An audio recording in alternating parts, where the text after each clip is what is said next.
I think the really good way to look at it is that, we've taken everything that we know sort of worked solid and was really good about the Hadean, and we've just amalgamated that into the GTR Series 1. So what's up, guys? Welcome back to another episode of the eSkate Chat podcast with Evolve. Are we going to use the technology from what's on the Hadean Series? it's changing that whole final drive ratio. Surfing this endless wave through Tokyo. Electric skateboarding is like breaking through. Every time I wanted to drink, I would step on this board. Heard somebody say, "Hey, Dan." 100%. We'd love to build our own specialized eSkate track. I mean, the amount of thought that went into that. I want to talk about how it affected the riders. I went skating with Tony Hawk. Oh, what? Yeah. Really? It's a whole new product line. I've done things I never thought I'd be able to do because of electric skateboarding.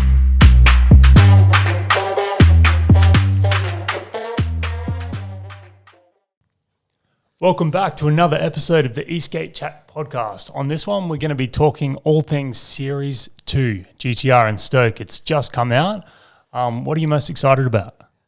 I'm most excited about hearing people's feedback and getting on these boards, especially the Series 1 owners, because it's been out since 2019 and we got a lot of them out there. And I'm just keen to see people riding them and hearing what they think and comparing. Yeah, well, it's shipping immediately, so boards are going to get to customers' hands like in the next couple of days sort of thing. Yep. All right, so let's talk about that. I mean, that's not easy to achieve, especially in today's climate, manufacturing and shipping. And we've been doing electric skateboards now for a long time. We've been through many launches. Yep. So we've learned a lot along the years. To get it to a point where we launch a product and go, oh, guess what? There's no wait time. We're shipping straight away. Yeah, I'm proud of that. That's a massive team effort, and yeah, I think hopefully it's well received and people notice. Yeah, no, I think it's going to be super smooth, and yeah, as you say, in today's climate, you see it. I mean, we had it with the Hadean boards, other boards, all these sort of products. You could be waiting 2 months for one of these things. Yeah, we're doing next day shipping, so I mean, depending on where you are, you'll get it. So super quick. The GTR 1, I remember when we launched that July, was it July? May 25th, 2019. 2019. We had about a 2-week wait then, which was the best we've ever done. Yeah. Hadean was a big challenge for us, like with all the logistics and the shipping. It was so hard, and all the assembly locally. But this time, this is great. Yeah. Like literally, this is best position we've been in as a brand. So you mentioned there the GTR was 2019. So it's been a minute. How has the GTR sort of been received over the years, and what's the development needed to bring it back up to 2022? Okay, yeah, it's a good question, and it's been well received. Like it's like the tech is probably 5 years old. We started developing it, I would say 2017. Yes, yep. I remember testing it sort of in the early couple of years. Yep. Yeah. Yep. So, in that time, the tech comes a long way. Needs of riders also changes. So the GTR has gone really well. It's been a popular product. It's been affordable without, being just extremely expensive. So that's been a good thing for us. It's a beautiful board. It rides really well, but it's not perfect. Every product has a limitation. So we've been certainly addressing that now with the Series 2. And we've been wanting to make the product the best it can be, bulletproof. At the end of the day, the more reliable the product is, the happier everyone is, us as owners and people that work within the business, the consumer. It's crucial that it's strong, it's tough, and it just does what it's meant to do at the end of the day. So we're totally excited that we've got to this point, and this is really the next phase for us. Yeah. So what do you guys think? Yeah, I mean, we've sort of been working on it for a while now, and it is, as you said, addressing all the weak points of the GTR and just bringing it up to be a super solid, stable, reliable board, and really like the perfect go-to for like your first real board. The Hadean is overpowered for a lot of people. We can get into that later. Yeah. Nick, do you want to tell us about the I guess core major improvements people are going to see from the Series 1 to the Series 2. Yeah, definitely. I think the really good way to look at it is that, we've taken everything that we know sort of worked solid and was really good about the Hadean, and we've just amalgamated that into the GTR Series 1. So, we've brought over the FOC motor controller that we developed for the Hadean. It's based on a very similar platform, just sort of, change its form a little bit to fit the GTR. And then, we've carried over the Hadean motors. So we've got bigger motors, there's more torque there, more resilient to heat, and, overall performance is improved there. We've kept what everybody has loved about the GTRs, exactly the same. The GTRs and the GTs for a long time kind of set the standard for what was a good go-to size of board. So we're talking physical size and weight. And that's what we've carried over. So that's a good one, what you said there. I didn't touch on that as well. Definitely the GT, when we brought it out, it was convenient. It was easy to pick up and you could feel it under your arm and huge difference. And I've been riding this board now for a fair while and I've been loving it. Yeah. And I think it really did set a level that a lot of other brands in the industry started sort of meeting in terms of size, and that it does fit that happy medium middleweight size. It's like, it's a good length, it's good weight, it's easy to pick up like Jeff said, and it's good performance. Like it carves, it's got good speed, nothing crazy, but it's more than enough for most people out there for their general riding and like having a bit of fun on it. So, carrying over from the Hadean, like you've got the smooth control, accelerating braking with the FOC controller, you've got the phase remote. So we know already, like the Hadean's been out for 12 months and the phase remote has been solid. Phenomenal. Like I know even myself, like I've been so neglectful of how I look after it. You just kind of throw it in the back of the van or leave it in the helmet, open the sliding door, it falls out into a gutter, and it's been awesome. But so, that's carried over, and we've just taken the best parts of both the boards and put them into a good, affordable package that people can achieve. Big difference. Like obviously been using the Hadeans now for a long time, and then whenever you step between the Hadean and the Series 2, you immediately notice it. Like especially underfoot, I'm just talking more so in terms of riding. Like the GTR feels nimble. It just feels lighter. It's got everything that it does, and it's plenty of performance. But it just you can feel the difference, and it feels like a Hadean. Sounds like a Hadean, but it just is. It's like a light version of. It's like the little brother, I guess. Yeah, I think that's the most prominent thing people are gonna have to ride it to realize that it is a ride feeling. So yes, it's a little bit faster. It's got a little bit more torque, and the deck's like the same essentially. So it should feel pretty much the same, but it just doesn't.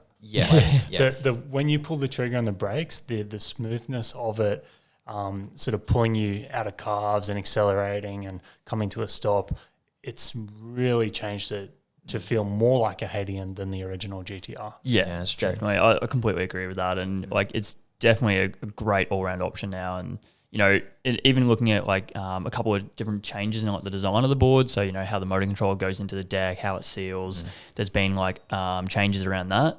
And so it's all just these little improvements on top of what was already good about the GTR, and just making it even better for the market.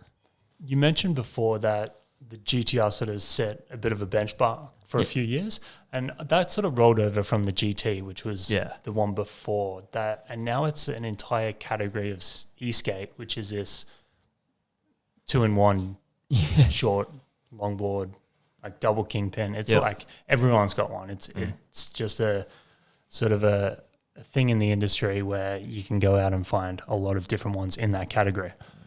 But once everyone's done it, it's like everyone's trying to make them bigger and bigger, and it's sort of losing that edge, I feel.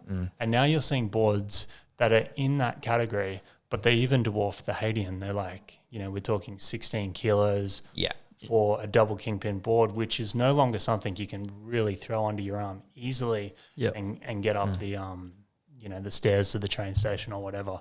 So we've seen it in the GTR sales where a lot of people are looking for a board for the last mile commute or to get around college or something like that. And the highest level of boards in the 2-in-1 category, they're probably not the right board for you anymore. So I think that's where this GTR 2 is going to sit and have a lot of success. I can definitely comment on the whole commuting with the train aspect, carrying boards up and down like some steep stairs at each end of the station. Like you feel it, and like every few kilos you notice. Definitely. And so having an option like, the GTR Series 2, where it's going to have a few extra Ks in terms of speed, the bigger motors, I get up the hills a bit faster. So that's actually going to be like a pretty good option to look at for those purposes. And even like general riding, like it's a great board to go out and just ride on and then go to work Monday to Friday. So you definitely notice, you pick both boards up, and if you're so used to picking up the GTR and then you go back to the Hadean and it's like, whoa, okay, you understand, that's one of the trade-offs for performance when you're talking, range. Yeah, you've got to carry it around, and that's getting in and out of your car or your apartment, whatever it is. So that's one of the benefits.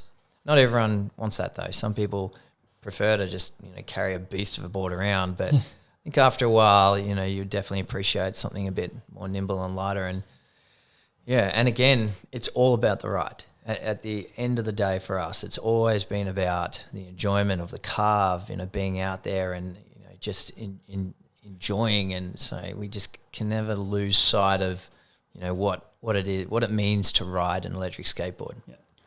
I think out of all of us, you've put the most kilometers on this board. Like you've been riding it quite flat out for a long while. Like we're still jumping on the Hadeans.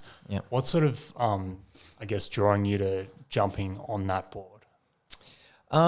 It's just convenient and it works. So it's the only way I can describe it. Ridden a lot of electric skateboards through the whole Evolve journey, and this just feels like a go-to board that you know what it's going to do, and it feels light underfoot. I love how it feels lighter, and I enjoy that it's got that little bit extra power. It's super quiet, and it works. Love the Hadean, don't get me wrong, I love all that power, and you can really feel the deck being a bit wider, but you definitely notice the difference when you jump then back onto the GTR. So I've been enjoying it. I must admit, I like light boards. And when we're at the open event just on Saturday, I saw some like old Evolve boards which sort of came out of the woodworks, and you can't forget where it used to be. And I picked up this Buston board, and it was like 8 kilos or something like that. And I was picking up, going, "Oh my god, this is so light!" And I was like really attracted to that again. I was like, "Man, maybe we need to go back that way and focus even more on that lightness, the convenience, but still the fun of the board, like the carvability." And definitely. You've sent through, like, we got the sort of test chat where we talk about what we're doing with these boards, and you've sent through so many photos of you doing these big grass slides. And I feel that you weren't doing that much on the Hadean, but this thing it works. I feel like it's whipping around for you. It does it, and it doesn't get hot. And that's one of the great things. Obviously, you're doing that on the GTR Series 1, small motors. If you just keep doing it, timing, for 10 minutes in a row, you're going to hit pro mode. It gets hot. Let's talk about that, because it's in the documentary. If you haven't watched it yet, link's in the bio, and it's going to show you this test. But we went out and Nick did a heat test, essentially. How did you go? Trying to overheat these things. Intentionally. So, if you haven't watched it yet, we were just doing runs, probably 20-meter stretch. I haven't seen it yet. Oh, okay. So it was like I heard about it though. 20-meter stretch, hairpin turn at each end on grass, and just gunning it. So it was hard acceleration, hard brake, turn around, accelerate back. What sort of grass was it? Like unmowed. It was unmowed, soft, like oval grass. Yeah. It was pretty. We were trying to overheat it as quick as we could. And so I think we got heat protection on the GTR 1 about 5.5 minutes. Just over 5, I think. Yeah. What are you weighing? I'm like 60. I don't know, low 60 kilos. Kind of. Yeah, so pretty light.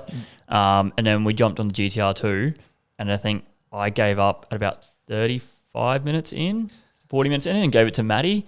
Yeah, he'd gone through half the battery. And I couldn't get the temperatures. Like they got to a point where they just weren't increasing anymore. Yeah, he couldn't get it any hotter.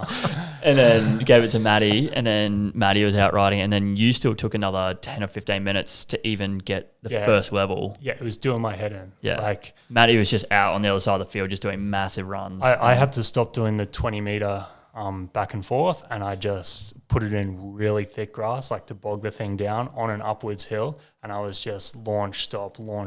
I'm like, I need to speed this thing up because I was trying to get it as fast as I could.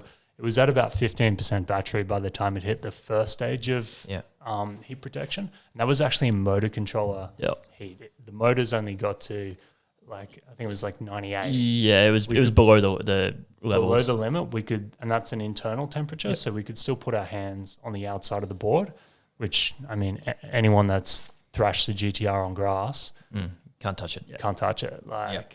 Huge difference in heat management. Yeah. That's good. I think especially everyone who has a GTR Series 1 will be absolutely stoked with that. Yep. You know, it's just, you can just do what you want and don't stress about the overheating. One thing, you know, I've seen some comments in some of the teasers that we've put out there. So people talking about, oh yeah, I hope it's got all this extra range and bigger performance. But what we've tried to do with this is we didn't want to turn this into like a massive, big, long range board. It wasn't about that. I mean, otherwise it would be competing with the Hadean. That's, if you want the range and you want the longer ride times, that's what the Hadean's for. So we made it, got to make that point clear, is that the GTR has its performance and we've set it to where it sits for a very big reason, and it covers the majority of people's riding. So want the bigger range, that's what the Hadean's for. We didn't want to, you know, make a board that's a Hadean killer. It doesn't make sense. We got two brands here. Each one has its benefits. Yeah, definitely. And affordability is a big part of what the GTR series is. It's a easy board to just get as your first proper board and not break the bank completely. And then after time, if you do decide you want more, you need the Hadean, but you may find that you never need that. For anyone, you know, getting a first board or intellectual skateboard, getting this Series 2 GTR, they're getting a bloody good package here. Yeah. Like, it is, yes, it's affordable, but the performance is fantastic. Yeah, it's like you're moving into a really high quality sector of a product, but it's still affordable. So it's not your beginner board, but if you're going to get a beginner board, but you still want quality, is it? Yeah, that's what I've trying to wrap my head around. What is this? Is it a first board? Well, no, because it's quite powerful. You know, it's got the 6,000 watts of motors on the back. It's your first real board, and what I mean by that is, like, it's not a $500 board you're going to find at Walmart. Yep. It does have real power. It's got real performance, and it's going to last you. You have the 2-in-1 capability, all the different wheel combos. It's going to serve your needs for a long time. It's not a toy, but it's a great entry point into getting something legitimate. Do we want to talk about some of the other firmwares that are in the board? Like, all the smart features, I think, are important, because we mentioned it had the eFoc controller, but what does that actually mean for the user? Yeah, obviously, carried over from the Hadean, so we've got still, the smooth braking, smooth acceleration as we expect, but it also comes with all the other adjustability that the Hadean comes with. So the curve adjustments, power adjustments, your light control. So, through the app, we've still got all the customization for your LED lights, and it reuses the eFoc prism strips. So the same prism strips from the Hadean, compatible with the GTR2, has the same functionality, including the brakes. I think that's like one of the biggest features as well that to bring over to it. It's like bringing over that brake function. I myself, again, because I commute in the dark a lot, that's actually been an awesome feature for me. Like, braking and actually like being very visible to everybody around you in the dark, I think makes a huge difference. So bringing that over is like a massive one for me. Yeah. And we're pretty much sharing the exact same firmware set as what we've been working on the Hadean series now for the last couple of years. And we've got the runs on the board. We know the system. We've tinkered and fine-tuned the product, even since we've had the launch of the Hadean. We've had a few more updates. We've been refining things. So the good news here with the GTR 2, this just carries straight over immediately. Yep. Like everything that we've learned already from feedback and performance and, within our teams already is straight off the bat. It's ready. Yep. So we're pretty stoked. Yeah, well, we've still got all the, product info. So you can get into the menu screen on the remote. You can see what temperature the motors are at. Yep. You can see what the motor control is doing in terms of heat as well. You can jump into look at what the performance of the battery is, like total voltage, individual cell voltages. So there's a lot of smarts to it. Yeah. Yeah, no, it's good. It's like, as we said, it's carried over all the good stuff that we've all been loving about the Hadean, and it's basically put it in a lighter, more compact package that just makes it super fun. Another good thing, though, it's all happening at the same time, and we know there's a lot of customers out there who've got the GTR ones. The phase remote has now been tweaked, and it's going to be available for all the GTR 1 customers. So I think And Stokes. And the Stokes. Yeah, we can't forget that. Which has, we're 20 minutes into this thing. There is a Stoke Series 2. Yeah, there is a Stoke Series 2. Well, let's talk about the Stoke Series 2. Like, Yep. what's different on that? Nick? Everything. You're the tech guy. Nick. Yeah, so I mean, again, like, we've carried over that whole Hadean system. So much like the Stoke Series 1, the Stoke Series 2 is the little brother of the Hadean. So, we're looking at a smaller version of the Bamboo Series 2.